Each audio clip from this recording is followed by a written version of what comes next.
英語？誰も喋れないわよ。こんな田舎旅館でどうすりゃいいの？昼前の穏やかな時間帯だというのに、フロントで飛び交う騒ぎ声が旅館を揺らすように響いてきた。俺は皿洗い場からその様子をそっと覗き込む。見ると、そこには大勢の外国人観光客が列をなし、ボロ旅館と噂される桜旅館へたどり着いたらしい。言葉が通じず、スタッフも手も足も出せない様子だ。No guide？ 大勢の観光客が旅館のロビーで不安そうに声を上げる。どうしよう。誰か英語できる人いないの？スタッフが焦ったように呼びかけるが、帰ってくるのはみんなの困惑した表情ばかりだ。そんな中、調理場からひょこりと姿を見せたのが俺だ。あんたは皿洗いでしょ？余計なことしない方が。パートのおばちゃんが止めようとするが、俺は客たちに向かって深々と頭を下げ、桜旅館へようこそ、と落ち着いた口調で英語を話し始める。すると、緊張していた外国人たちの表情が一気にほころぶ。おお、君は英語が話せるんだね。皿洗いしか脳がないと思われていた俺が、まさかこんな形で救世主になるとは。それから、俺の逆転劇が幕を開けるのだった。俺の名前は山吹徹。山奥でひっそりと営業している桜旅館で皿洗いをしながら暮らしている。旅館の経営者は俺の祖母、山吹千代。昔から温かい笑顔で俺のことを迎え入れてくれた人だ。建物は正直ボロボロで、どこか懐かしい昭和の香りが残っている。でも俺にとっては大切な居場所だった。実を言うと、俺は高校の途中で不登校になった。成績が悪かったわけじゃない。それどころか、もともと本を読むのも嫌いじゃないし、わからないことは自分で調べるタイプだった。ただ、どうにも周囲に馴染めなかった。そのまま家にこもり、何ヶ月も誰とも話さない日々が続いた。両親はそんな俺を完全に見放したようで、あっさりとダメな奴扱い。先の見えない暗闇に沈んでいた俺を拾い上げてくれたのが祖母だった。逃げ込むように祖母の旅館へやってきた俺に、祖母はこう言ってくれたんだ。トールはトールのままでいいんだからね。周りと同じように振る舞えなくたって、一歩ずつ自分のペースで進んでいけばいいんだよ。その言葉にどれだけ救われたかわからない。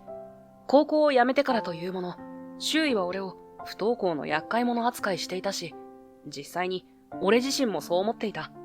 けれど、祖母は学校や就職先に行かない俺を責めるどころか、元気に過ごしてくれるだけで嬉しいよ、と、ここ、桜旅館へ迎え入れてくれた。いきなりフロントに立たせたり、接客をさせたりすることもせず、お皿洗いだけでも助かるからね、と微笑んでくれる。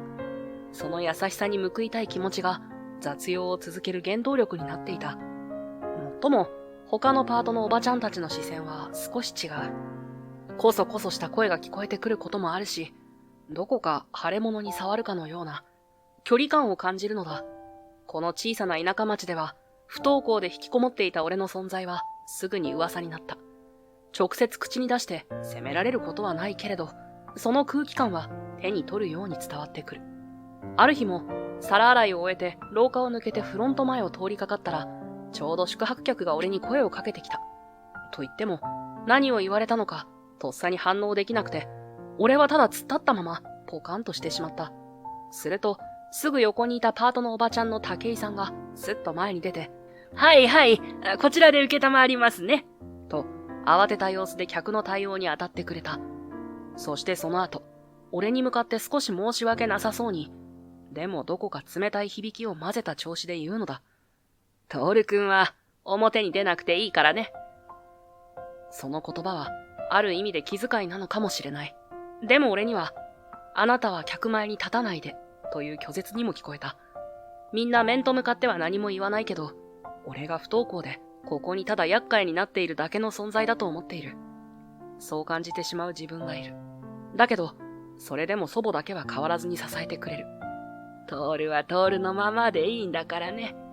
その言葉を何度も思い返して、俺は今日も皿洗いの場に戻っていくのだ。そんなある日のことだった。昼前の、まだ時間があるうちから、妙に慌ただしい空気が桜旅館を包んでいた。フロントの方でガヤガヤと声が聞こえ、武井さんが何やら取り乱したように叫んでいる。英語？ちょっと私全然わからないわよ。と、何事かと思って皿洗い場から顔を出すと、そこには大人数の外国人観光客がずらりと並んでいた。スーツケースを抱えた人もいれば、カメラを構えて話し続ける人もいる。どうやら近くで大規模な観光イベントがあり、周辺のホテルはどこも満室。そんな時、ネット予約で見つかったのがうちのボロ旅館として噂になっている桜旅館だったというわけだ。しかし、問題は添乗員が不在だったこと。言葉が通じず、宿泊手続きすらままならない状態で、フロントはてんやわんやの大混乱。武井さんたちは大慌てで手元のガイドブックをめくったり、スマホで翻訳アプリを開こうとしたりしているが、到底追いつかない。宿泊客たちもイライラし始め、ノーガイドと不安そうな顔を見せている。そこで、気づけば俺が足を踏み出していた。失礼します。と控えめに武井さんを押しのけ、俺は客たちに向かって深く頭を下げる。桜旅館へようこそ。チェックインの手続きをお手伝いしましょうか。その瞬間、まるで騒然としていた空間に、ふっと風が吹き抜けたかのように静かになる。きょとんとしていた客たちが、次第に安堵の表情を浮かべ始める。あれ？ここに英語が話せるスタッフがいたんだと、ほっとした空気が流れた。一方で、フロントにいた武井さんたちは、トール君、どうしてそんな、と、信じられないように口をポカンと開けている。もちろん祖母も全く事情を知らないようで、驚きのあまり声も出せないようだった。俺は手早く人数分の宿泊手続きを案内し、簡単な館内ルールやチェックアウト時間を英語で説明する。すると、大勢の外国人観光客たちは、ようやく不安を解消したとばかりに笑顔を浮かべ、Thank you so much! と、口々にお礼を言ってくれた。トール、どうしてあんたがそんなに英語を？後ろから祖母が小さく震える声でそう尋ねてくる。それは、武井さんたちも同じ疑問だったのだろう。全員、まるで信じられないものを見るように、俺を見つめてきた。そんな時、宿泊客の一人である金髪の女性、エミリーが前へ出てきて、興奮気味に言った。もしかして、あなた神ゲーム、ワールド桜オンラインの高ランクプレイヤー、トール？まあ、はい。一応、俺がそう答えると、エミリーは思わず声を上げて手を叩いた。すごいわ。実際にトールに会えるなんて、感動。その声に反応して、周囲にいた海外観光客たちが次々にこちらを振り向く。まるで突風のような小さな騒ぎが一瞬にして桜旅館のロビーを包んだ。実は俺、子供の頃からオンラインゲームをやり込んでまして、海外のプレイヤーと一緒にプレイするうちに、チャットとかボイスチャットで日常的に英語を使うようになったんですよ。俺が少し躊躇していると、エミリーがうなずいて言葉をつなぐ。ワールド桜オンラインって世界中のプレイヤーが集まるゲームなのよ。私も海外の友人と一緒にプレイしてるけど、トールの名前は高ランク帯では結構有名なの。まさかこんな旅館で会えるなんて思わなかった。ゲームで英語を覚えるなんて驚きだわ。武井さんをはじめ、他のパート仲間がポツリポツリと声を漏らす。だけど俺にとっては、家にこもっていたあの頃、海外のプレイヤーたちとの交流こそが唯一の生きがいだった。それが結果として、英語の理解や話す力につながり、そして今日、この旅館で大きな役に立った。なんだか不思議な巡り合わせだと思う。そうこうしているうちに、興奮しているお客さんたちに圧倒されて、武井さんたちはまた手持ち無沙汰になってしまっているようだ。俺はその場を仕切るように一歩踏み出し、マニュアル通りの接客では追いつかない部分を英語で補っていく。皆さん、お部屋へご案内しますね。スーツケースを運ぶのを手伝いましょうか。もし何かわからないことがあれば、遠慮なくお声かけください。夕食は午後6時から、お食事処、梅の間で召し上がっていただきます。地元の新鮮な野菜や、ここでしか味わえない山菜などを使った懐石料理をご用意しておりますので、ぜひお楽しみください。もしアレルギーがあったり、苦手なものがあれば、今のうちに言っていただければ、できる範囲で対応いたしますよ。興味津々に聞き入る観光客が笑顔でうなずく。ある男性が、お風呂はどうすればいい？と尋ねてきたので、続けて案内する。温泉は旅館の奥にある大浴場で、夜は10時まで、朝は6時から利用できます。初めての方が多いかもしれませんが、脱衣所で服を全部脱いでから入るのが日本式です。タオルは部屋に置いてありますし、もし追加が必要でしたら、フロントに声をかけてくださいね。一通りの説明を終えると、観光客たちの間から拍手が起こった。拍手なんて大げさだと思いつつも、彼らの笑顔を見ると、こちらまで顔がほころんでくる。もともと、桜旅館は祖母やスタッフの手厚い心配りで、地元のお客様に愛されてきた宿だ。でも今回は、英語が使えるだけでなく、外国人観光客の細かな要望に合わせた対応ができていることが、さらに大きな安心を与えているようだ。その後、外国人観光客たちは、それぞれに夕食を楽しみ始めた。郷土料理を盛り込んだ懐石や小皿の煮物、さらには香り豊かな山里の素材を使った天ぷらなどを口にしては、美味しいと次々に感嘆の声を上げている。食事を終えた者は早速温泉へ向かい、ほんのりと湯気に包まれてくつろぐ様子が見えた。古いだけのボロ宿と思われがちな桜旅館も、こうして実際に足を運んだ人たちの心をしっかり掴んでいるらしい。俺はそんな彼らを横目に見ながら、食器洗い場で黙々と皿を洗っていた。もっとも、さっきから何度も名前を呼ばれている。トールくん、ちょっとお客さんが読んでるわよ。と、パートのおばちゃんの声が飛ぶたびに手を止めて駆けつける。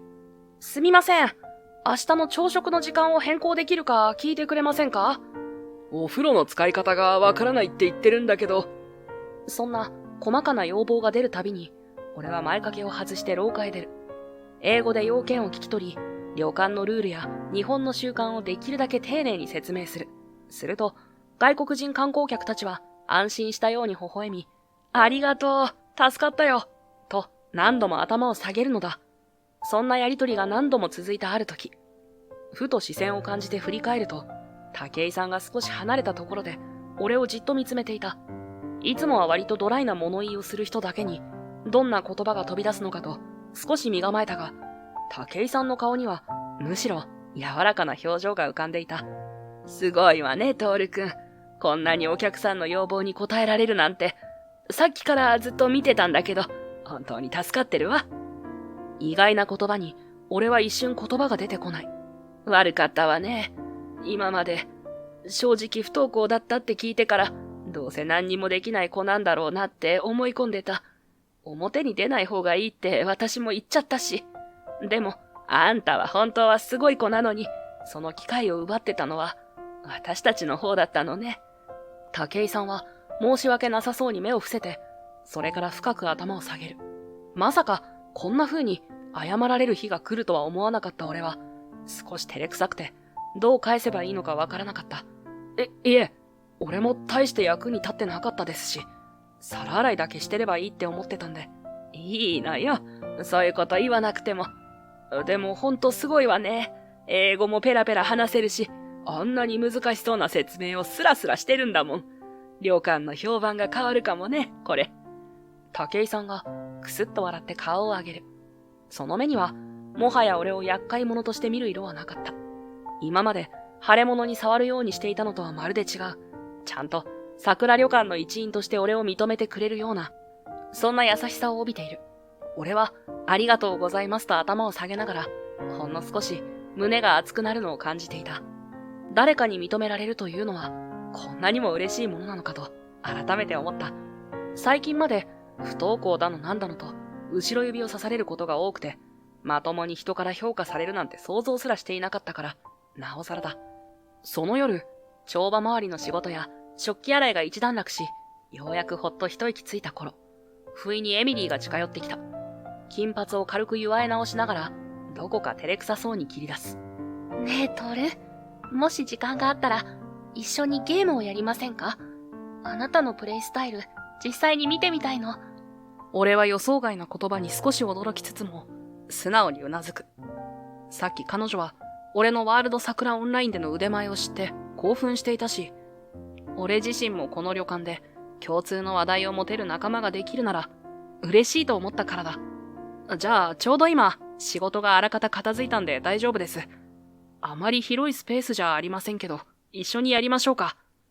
俺がそう答えると、エミリーの目がパッと輝く。そのまま、宿泊客の目が届かない従業員用の小部屋へと移動して、簡易的なモニターをセットした。オンラインの世界に足を踏み入れると、不思議な連帯感が生まれるから面白い。わあ、すごい。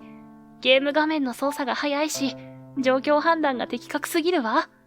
操作を始めた途端、エミリーが目を丸くして見入っている。どうやら、俺の手さばきに感動しているらしい。でも、こんな旅館で、トールに会えるなんて想像してなかったわ。今回予約サイトで、桜旅館を見つけた時は、正直そこまで期待していなかったの。悪評が結構書かれていたから。でも来てみたら、全くの別物ね。こんなホスピタリティに溢れた旅館、初めてよ。エミリーはゲーム画面から目を離すと、ふと懐かしむように旅館の畳や障子を眺める。旅慣れしている彼女の目にも、この温かい雰囲気は新鮮らしい。この旅館、何が温かいかって、細かいところまで気を配ってくれるのよね。部屋へ案内してくれるとき、古い建物なので、天井が低いところがあるんですよ。頭をぶつけないように気をつけてくださいねって言ってくれたり、外が暗くなってから出かけると伝えたら、懐中電灯を持っていきますか？街の街灯は少ないんですってさりげなく勧めてくれたの。そんな些細な心遣いが本当にありがたいのよ。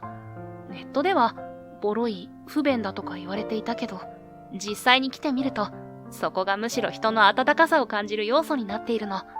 だから評判なんて当てにならないわね。エミリーはそう言いながら桜旅館の古びた廊下を見回した。確かに桜旅館は古くてボロいと言われることもあるが、祖母や従業員たちが昔ながらの心配りを大事にしている宿でもある。外見だけでは伝わらない何かが本物のホスピタリティとして響いたのだろう。エミリーさん、さっきから自然に日本語を使ってるし、お辞儀とかスリッパの扱いとか、すごく慣れてますよね。もしかして、日本に来るのって、初めてじゃないんですか？俺がそう尋ねると、エミリーは一瞬驚いたように目を瞬かせ、それから少し苦笑した。バレちゃった？実は、今回で3度目くらいになるの。前に短期旅行で、京都や東京を回ったことがあって、簡単な日本語のフレーズはその時に覚えたの。でも今度は観光というより気持ちをリセットしようと思って、あえて知り合いがいない場所を選んできたのよ。そこで一旦言葉を区切ったエミリーは、視線をスッと下げて小さく息をつく。よく見ると、その横顔にわずかな陰りが差しているように見えた。私、海外ではちょっとしたインフルエンサーだったの。フォロワーもそこそこいたし、企業案件なんかもいくつか受けていたわ。でも、そのせいか妬まれたり、身に覚えのない誹謗中傷を受けたりして、もう嫌になっちゃって、一度ネットから離れようと思ったの。それで、何度か訪れたことのある日本を思い出して、いっそここで少し静かに過ごそうと思ったのよ。そうだったのか。俺はどう返事すればいいのかわからず、ただ短く答えた。誹謗中傷なんて、身に覚えがあるわけでもないのに言われたら、やりきれないだろう。ましてやネットの世界は、誰もが顔を見せずに好き勝手言える場所だ。でね、トール。エミリーがまっすぐ俺を見つめ、はっきりとした声で言う。ここで、しばらく働かせてくれない？もっと言えば、ここに滞在しながら、私自身も何か力になれたらと思うの。だって、こんな優しい人たちに出会ったのは久しぶりだから、私も何か恩返しがしたいし、しばらくはここで過ごしてみたいの。もちろん英語での案内とか、SNS での情報発信も得意だから、そのあたりで力になれるはずよ。思いもよらない申し出に、俺は声を上ずらせる。エミリーが笑っているのを見る限り、冗談ではなさそうだ。今日でさえ、英語も話せず困り果てるスタッフの姿や、俺がたった一人で応対に追われる現場があった。エミリーが加わってくれるというなら、祖母にとっても、スタッフのみんなにとっても心強い援軍となるだろう。わかりました。俺の一存じゃ決められないけど、きっと祖母たちも歓迎すると思います。エミリーさんみたいな人が来てくれたら、外国のお客さんもさらに安心して泊まれるでしょうしね。ありがとう、トール。やったね。エミリーは嬉しそうに笑みを浮かべる。その笑顔を見ていると、俺まで自然と口元がほころんでしまう。いつもは地味で暗いと思っていた桜旅館も、彼女の存在が加わることで、一気に明るくなる気がした。翌日、祖母にエミリーの件の相談を持ちかけると、二つ返事で OK してもらえた。こうして、正式に桜旅館のお手伝いさんとなったエミリーは、早速、翌日からフロントや案内の手伝いをしてくれるようになった。すると、少し前に宿泊していた客が SNS に、この旅館には神ゲーマーがいるとか、英語で丁寧に対応してくれるから外国人でも安心といった口コミを書き込んでくれたらしく、ネット上で話題になり始めた。ねえ、また外国人のお客さんから予約が入ったわ。しかも女性のグループだって。フロントのパート仲間が驚いた声を上げる。どうやら、エミリーの SNS や口コミを見た海外の女性たちが、日本の旅館を体験したいけど、言語の壁が心配。女性客でも安心できる環境がいいという理由で、桜旅館を選び始めたようだ。温泉や和室文化を楽しみつつ、英語でコミュニケーションが取れるという安心感が大きいのだろう。こうして桜旅館は、古くからの常連客に加えて、神ゲーマーに会える宿として、新たな注目を集め始めた。エミリーのおかげで、外国人女性客のハードルも下がり、さらに、広い層に人気が出始めたのだ。時々俺たちは顔を見合わせ、こんな日が来るなんて信じられないね、と笑い合った。そんなある日の夕方、桜旅館のロビーでは、宿泊客がちょうど夕食前のひとときをくつろいでいた。俺はフロント横でチェックインの段取りを確認しながら、エミリーの姿を探す。彼女はちょうど廊下の奥で、海外からの女性客に館内の説明をしていたところのようだ。あれ、エミリーの様子が変だな。遠目に見ていると、エミリーが少しばかり顔色を曇らせているのが分かった。先ほどまでの元気な笑顔がどこか浮かない感じになっている。海外の宿泊客に接するときは頑張って笑顔を作っているようだが、別れた後に表情が曇るのを見逃さなかった。エミリー、大丈夫？ふっと呼びかけると、エミリーは、あ、トール。と気づいて一瞬だけ目を伏せた。宿泊客の姿が廊下の曲がり角に消え、二人だけになったところで、ようやく彼女はぽつりと言う。ちょっと嫌なメッセージを見ちゃって、さっき SNS をチェックしたら、また誹謗中傷が増えてて、内容もひどくて。エミリーはかすかに震える唇でそう語った。海外のインフルエンサーとして活動していた彼女は、以前にも誹謗中傷に傷ついてここにやってきた経緯がある。全開とまではいかないまでも、最近はようやく元気を取り戻してきたと思っていたのに、また心をえぐられるような投稿を見てしまったのだろう。そっか。今は一旦スマホを置いて、少しゆっくりしないか。お茶でも飲んで気分を落ち着けよう。仕事は俺がやっておくからさ。そう言うと、エミリーは申し訳なさそうに眉を下げた。でも、今は外国人客のチェックインも多いし、トール一人で大丈夫？俺は皿洗いもフロントも慣れてるし、何か問題が起きたらすぐ呼びに行くから心配しなくていいよ。エミリーが無理して対応するより、ちょっと休んで頭を空っぽにした方がいい。それから、俺は控え室のドアを開けて、エミリーを促し、奥から急須と湯飲みを持ってくる。すぐには戻りたくなさそうだった彼女を、押し付けがましくならないよう気をつけながら椅子へ座らせた。ほら、これ、桜旅館の特製ハーブティー。ばあちゃんがよくくれるんだ。温まるし、結構落ち着くよ。湯飲みに湯を注ぎながら、エミリーの顔色をちらりと伺う。すると、彼女は少しだけ目を潤ませて、口元をキュッと結んだ。ありがとう。ごめんね。こんな時に迷惑かけて。迷惑なんかじゃないって。大事な仲間が落ち込んでるなら、そりゃ助けたいだろ。それから俺は、控え室にいる間に呼び出しがかかるかもしれないと思い、フロントとの内線電話を手元に置いておく。こうしておけば、エミリーに何かあれば、すぐに俺を呼べるし、逆にフロントでトラブルが起きても連絡が入る。彼女が安心して休めるように、できる限りのことを準備するつもりだった。しばらく沈黙が流れた後、エミリーはハーブティーを一口すすり、ふーっと息を吐く。そんな彼女の表情が少しずつほころび始めるのが分かった。トール、ありがとう。まさか、ここまで気にかけてくれるなんて思わなかった。あなたが言うように、ネットの世界と現実は違うものだし、目の前に優しくしてくれる人がいるなら、それだけで私は救われる気がする。素直な気持ちを打ち明けるように言うエミリーに、俺の方こそ胸が熱くなる。恥ずかしさを隠すためにわざと視線を外しながら明るい調子を装って答えた。言っただろ。俺はただの皿洗い兼フロント係だけど、こんな時くらい役に立たせてよ。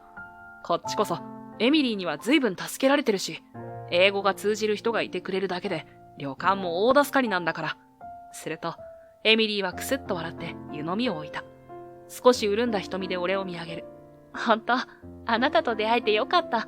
何もかも嫌になって逃げてきたのに、あなたの優しさにどれだけ救われたか、わからないわ。その言葉に、俺は一瞬だけ言葉を失った。エミリーのまっすぐな瞳と言葉が心に染みてくる。どう答えればいいのか迷ったが、最後にはやはり素直に笑みがこぼれてしまう。そんな大げさな。でもまあ、困ってる時はお互い様だろ。これからも何かあったら声かけてよ。ああ、もしハーブティーが気に入ったら、後でばあちゃんに作り方教えてもらおうか。エミリーは目を細め、ゆっくりとうなずく。控え室の古い柱時計がカチカチと時間を刻む音が静かに響く中、まるでささやかな隠れ家のように感じられた。ほんの束の間ではあるが、エミリーが安心して過ごせる時間を作れたなら、俺にとっても嬉しいことだった。やがて内線電話が小さくなり、フロントから少し手が足りないという連絡が入る。俺はエミリーに少しだけ行ってくると声をかけると、彼女は笑顔で、わかった。ありがとう。私もだいぶ落ち着いたから、後でそっちに行くね。と返してくれる。扉を開ける寸前、エミリーが小声で、ありがとう、トール。と言ったのが、やけに耳に残った。たった一言なのに、不思議と胸がドキドキする。顔を見合わせたら余計に赤くなりそうだったので、俺は足早に控え室を出て、廊下をフロントへと向かったのだった。それから数日が過ぎた。桜旅館の人気は上向きになり、海外からの予約がまた一気に増え始めた。まさか、こんな山奥の小さな宿に外国人観光客が詰めかける日が来るなんて、ほんの少し前までは想像もつかなかった。俺とエミリーは日中はフロント対応に追われ、夜には皿洗いや清掃、ネットでの問い合わせ返信に追われるという、まるで休む暇もない日々を過ごしていた。だが、不思議と苦ではなかった。これまで感じたことのない充実感があったし、エミリーと一緒に走り回っていると、どんなに大変でも笑顔で乗り越えられそうな気がする。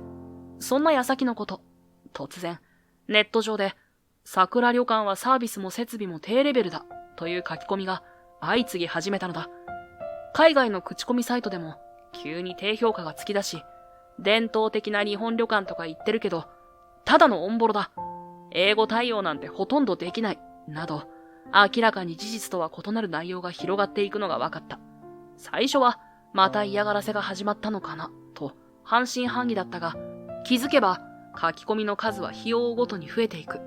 中には、ゲームに夢中なスタッフがいて仕事していない、食事がいつも冷めている、なんて根拠のない誹謗中傷もあって、さすがに看過できないレベルになっていた。さらに、海外向けのサイトでも似たような内容のレビューが増え、先日まで順調に伸びていた予約数にも影響が出始める。ここまで一気に増えるって、誰かが意図的に拡散してるのかもしれない。フロントでエミリーがタブレットを見ながら苦い顔をする。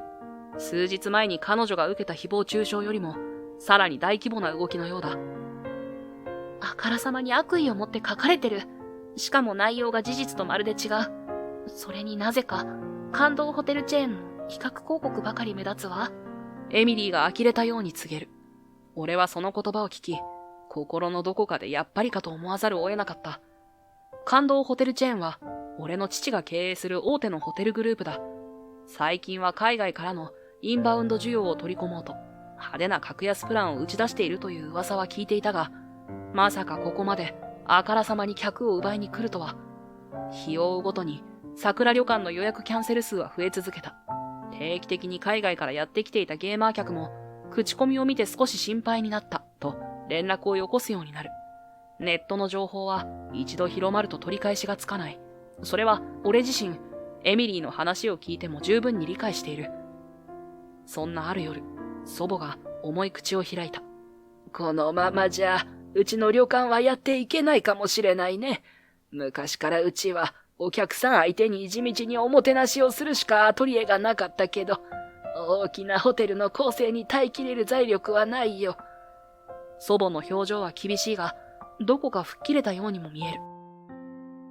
俺は何とか助けになりたいと思うが、どうすればいいのかわからない。悪評が立ち、実際にキャンセルが増えていく状況を、ただ指をくわえて眺めているしかないのか。そんなもどかしさに胸がぎゅっと締め付けられた。俺会いに行ってくるよ。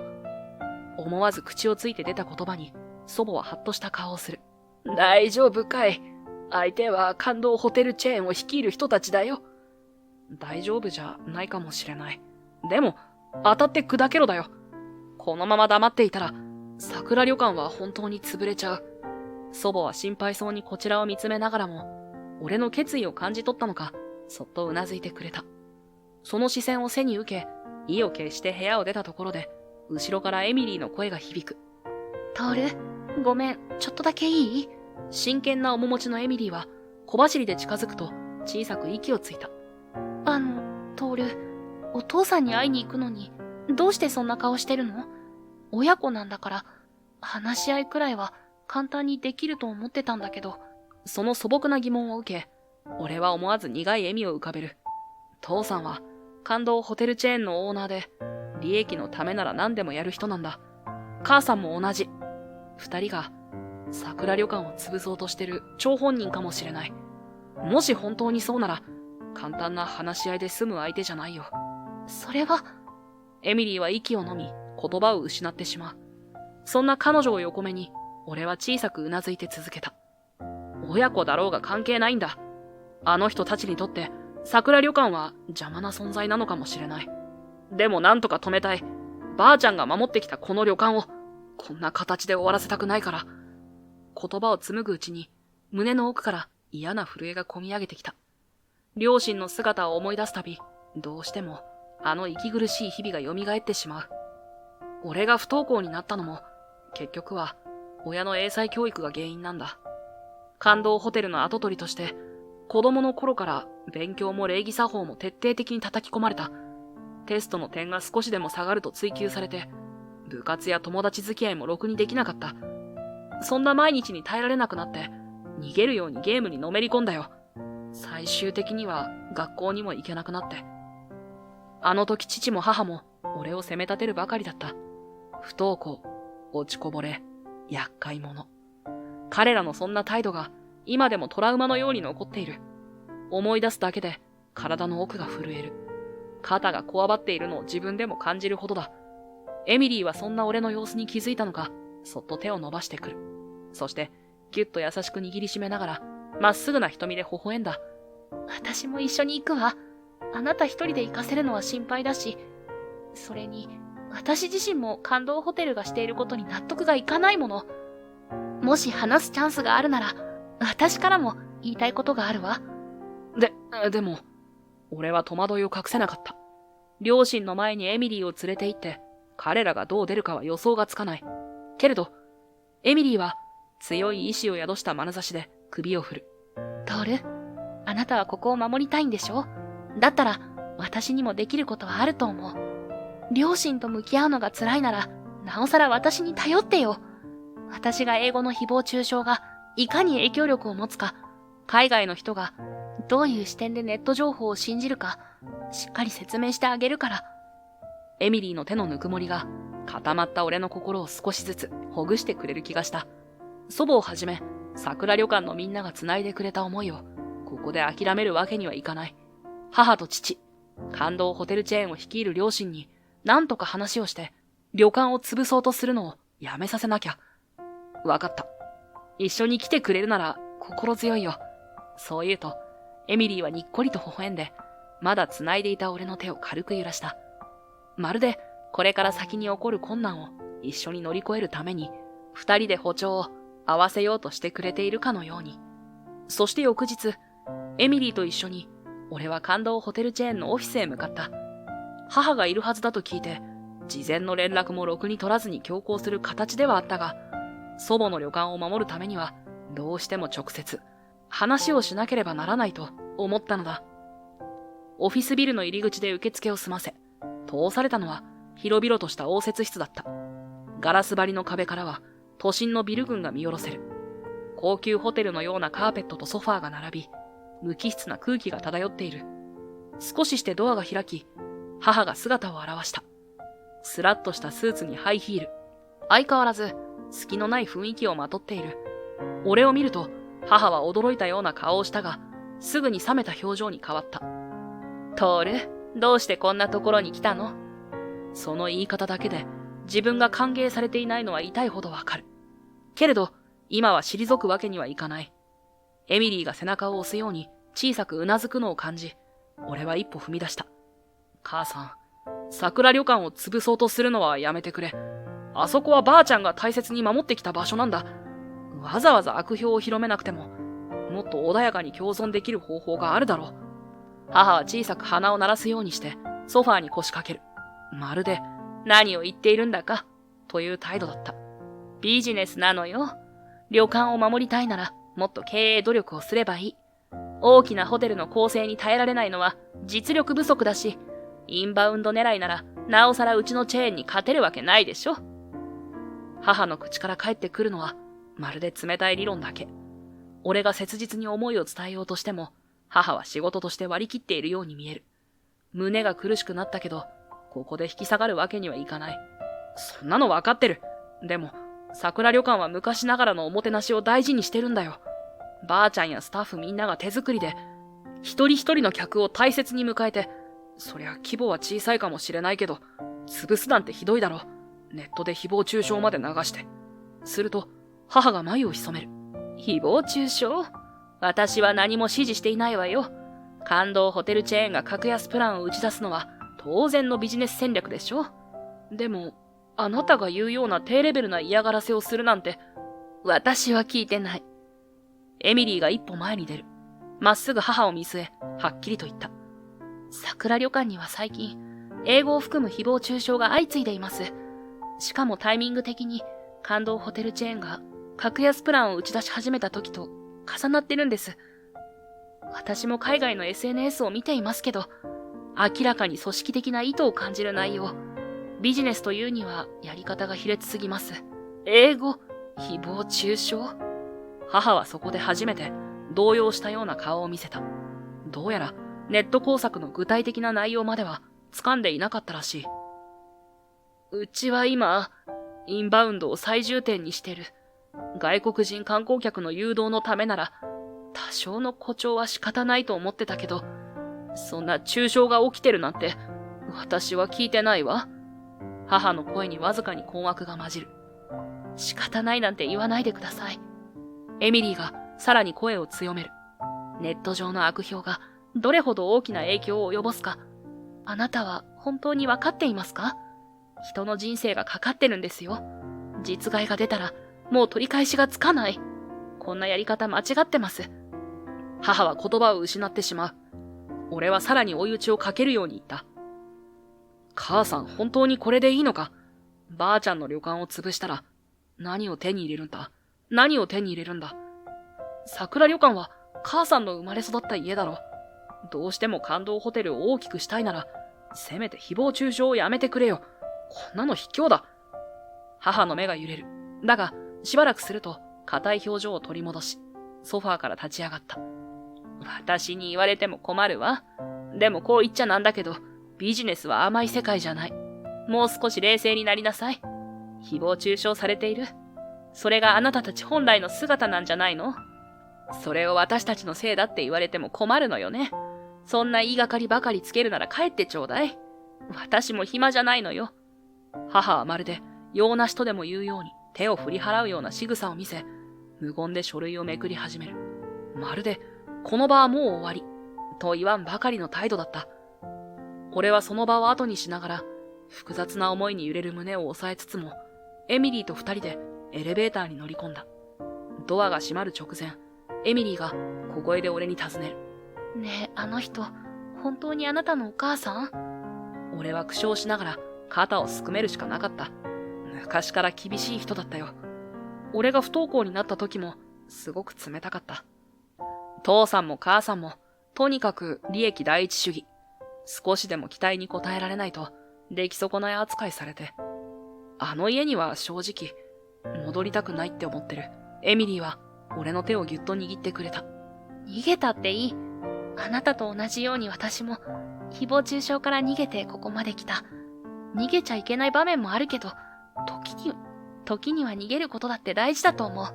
それに、あなたはもう一度勇気を出して立ち向かおうとしてるじゃない。桜旅館を守りたい。そう思ってここへ来たでしょ。その言葉に胸がじんと熱くなる。エミリーの存在が今どれだけ俺を支えてくれているか。エレベーターが下に到着し、大きなビルのロビーを出るまで俺は彼女の手を離さなかった。逃げてもいいんだよな。そう小さくつぶやいた俺に、エミリーは、え？と不思議そうに声を上げる。俺は思わず、その場の勢いでエミリーをぎゅっと抱きしめた。わ、トール。エミリーが恥ずかしそうに戸惑う声を上げる。エミリーありがとう。俺、今すごく大事なことに気づけたよ。逃げちゃいけないっていう時もあるけど、時には逃げていい場面だってあるんだってことを。何があったって、自分の居場所は必ずあるってことを、改めて思い出せたんだ。そう。でもトール、急にどうしたの？エミリーは頬を赤く染めながらも、どこか戸惑い気味だ。俺はハッと我に帰って、彼女を抱きしめている手を離した。あ、ごめん。俺、つい興奮しちゃって。でも、すごくいい案が浮かんだんだ。もしよかったら、協力してくれる？まだ少し照れくさい気分が抜けないが、覚悟を決めて、彼女の目をしっかりと見つめる。するとエミリーも、頬をほんのり染めたまま、少し緊張したようにうなずいてくれた。もちろん、私で役に立つことがあるなら何でも言って。その返事に、俺はまた胸が熱くなる。エミリーの強い言葉に背中を押されるように。俺たちは桜旅館を取り巻く誹謗中傷への対抗策を急ピッチで準備していった。それから数日後、まだ昼前の時間帯だというのに、桜旅館の入り口に黒い高級車が乗り付けられ、ドアが乱暴に開いた。降りてきたのは、スーツに身を包んだ俺の父と母。父は烈火のごとく怒りの形相を浮かべており、母はその後ろで困惑混じりの表情を見せている。ふざけるなよ。客を返せ。父がいきなり怒声を上げる。祖母が驚いて中居のような格好のまま駆けつけてきたが、父の剣幕は凄まじかった。俺が少し距離を置いて立っていると、父はすぐに俺を見つけ、指を突きつけながらまくし立てる。どういうことだ？うちの予約をキャンセルして、ここに泊まりたいって。客が押し寄せてるらしいじゃないか。父の激高ぶりに、母は小声で、ちょっと落ち着いて、と言うが、父は全く聞く耳を持たないようだ。けれど俺は、その怒声をどこか冷静に受け止めながら、一歩前へ出る。父さん、あなたが仕掛けた誹謗中傷は全部、俺たちが正面から否定させてもらったよ。海外で広まったデマと悪評を、逆に利用したんだ。英語だけじゃなくて多言語で、桜旅館は本当は素晴らしい場所ですって、世界の人たちにちゃんと証拠を示して伝えた。父が目を大きく見開く。母も、誹謗中傷って、あなたたちまさか、と、呆然とした顔をしている。俺は少し息を整えて続ける。英語がダメなら、英語以外の言語でも伝えればいい。居場所がないなら、居場所を探しに行けばいい。そんな考え方をエミリーが教えてくれた。だから俺はゲーム仲間とのチャットや SNS を最大限に使って、ここの実態を伝えたんだ。誹謗中傷が全く事実無根だってことを、海外のゲーマーたちやインフルエンサーにアピールしたら、みんな興味を持ってくれてね。言い終わるか終わらないかのうちに、エミリーが動画撮影用のスマホを手に、ロビーへやってくる。彼女はこの数日間、恐れを振り払うように、配信や SNS で発信を続けてきたのだ。時には自分も一緒に、中傷されるリスクがあることを承知の上で、それでも、桜旅館を救いたいという強い思いで、エミリー、みんな見てる。俺が尋ねると、エミリーは静かにうなずいて、今、海外向けにリアルタイムで配信してる。と返事をする。そのカメラの前で、父は露骨に嫌そうな顔をしたが、逃げ場はない。私はエミリー・グレイ。海外から来て、ここに滞在しているインフルエンサーです。実際に桜旅館で過ごしてみて、どれだけスタッフが親切で、料理が美味しくて、温泉が素晴らしいかを配信してきました。みんながぜひ泊まりたいと言ってくれるのは、その口コミや映像を通して、本当の姿を見てくれたからなんです。その言葉は、しんと静まるロビーに響き渡る。母は何も言えず、父も怒りを抑えられない様子で拳を握りしめるが、エミリーの配信に取り繕うような余裕もないようだ。ふざけたことを。勝手に俺たちを悪者扱いしやがって。こんな動画今すぐやめろ。消せ。父がまた声を荒げる。だが、エミリーはまっすぐに父を見据え、はっきりと答えた。あなたが今何を言っても、もう世界中に広まってるわ。たとえ削除しても、みんなが拡散してくれるから止まらない。何を信じるかは視聴者の自由だけど、少なくとも誹謗中傷は事実じゃないってことは私が保証します。実際、桜旅館は私が人生で一番人の温かみを感じた場所だから。父は完全に言葉を失っている。母は動揺しながら、ちょっと待って、どういうことなの？と戸惑いの声を漏らす。ところが、その隙に旅館の玄関が開いて、数人の外国人観光客が入ってきたらしい。カメラやスマホを手に興奮した様子で、俺とエミリーを見つけると声を上げる。配信を見たよ。実際にここを見たくて来たんだ。一気に降り注ぐ英語の嵐。どうやら、エミリーの動画を見て、桜旅館へ直接来てしまったのだ。俺はとっさに流暢な英語で対応する。ようこそ桜旅館へ。はるばる来てくれてありがとう。チェックインをお手伝いするよ。すると彼らは、日本の伝統旅館に泊まれるなんて最高だ。この SNS で大人気なんだろうと口々に言って笑う。そうこうしているうちに母や父の存在などまるで無関係なほどに旅館のロビーは活気に包まれ始めた。あまりにも自然な外国人客の流れに感動ホテル側の介入する隙間などなかった。父はその様子を見てついにこらえきれなくなったのかロビー中央で声を荒げる。不登校の出来損ないが今すぐこのふざけた茶番をやめろ。その土星に外国人客たちが驚いて足を止める。母も慌てて父を制止しようとするが、父は振り払うようにして、さらに言葉を叩きつける。こんな連中が続々と押し寄せたら、うちのホテルへの流れが止まっちまうじゃないか。ふざけるなよ。父が怒鳴り散らす声に、ロビー全体が凍りつく。興奮気味の外国人客たちも、一瞬その迫力に気をされるように静まり返った。母は慌てて父を抑えようとするが、父は勢いそのままに母を振り払うようにして叫ぶ。お前は引っ込んでろ。だいたいお前がさっさとばあさんを説得できなかったから、こんな面倒なことになったんだ。最初からこんな旅館、潰す予定だったのに、出来損ないの子供しか産めない役立たずが。その言葉に母の表情がこわばる。客やスタッフの視線も一気に父へと集中するが、父はそれすら気にしない様子で吐き捨て続ける。俺は怒りで手が震えるのを感じるが、まだ言葉に詰まっていた。すると母が一生懸命に父の前に立ちはだかった。やめて、トールは出来損ないなんかじゃない。この子は私たちが壊してしまったのよ。母の声は震えていたけれど、そこには確かな決意が滲んでいる。父は一瞬、なんだと眉を潜めて母を睨む。この子が不登校になったのは私たちのせい。学校の成績や将来のことばかり追い立てて、トールがどれだけ苦しんでいるか見ようともしなかった。こんな形でしか謝れないけど、トールごめんね。あなたを受け入れてあげられなくて。母が言葉を絞り出すように、俺を振り返ったとき、その目には涙が溢れていた。俺は一瞬だけ視線を落とす。父はまだ苛立ったまま、口を挟もうとするが、母がきっぱりと制するように手を挙げる。あなたは何も分かってない。私も最初は同じだった。でももう、私はこの子を出来損ないなんて呼ばせない。ロビーの奥で祖母が杖をつきながら心配そうに見守っている。その姿を見て母は深く息をついた後、再び俺の方へ向き直る。本当にごめんなさい、トール。辛い思いをさせて、こうやって人の温かさに触れて、あなたがこんなに優しいままでいてくれたのは、きっとおばあちゃんやこの旅館のおかげなのね。私たちが押しつぶしてしまったあなたの居場所を守るために頑張ってたんでしょ。気づいてあげられなくてごめんね。